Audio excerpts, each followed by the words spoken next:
What's up mga kuya, mga ate? Nandito tayo ngayon sa Delpan Evacuation Center. Dumating po yung Chinese Ambassador para mamigay ng tulong katuwang ng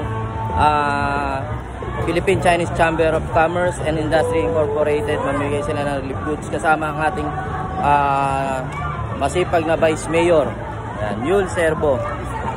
Yan, mamimigay sila sa almost 700 mahigit na pamilya na nasalanta ni Karina ng Atang Habagat.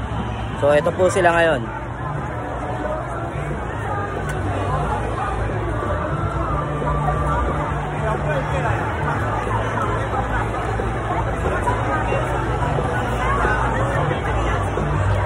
Ayan po, sabi nga nila, sa panahon ng kalamidad, tulong-tulong tayo, sama-sama tayo.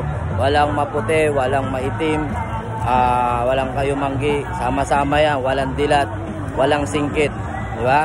So kapit kamay para tumulong sa bawat sa bawat kapwa.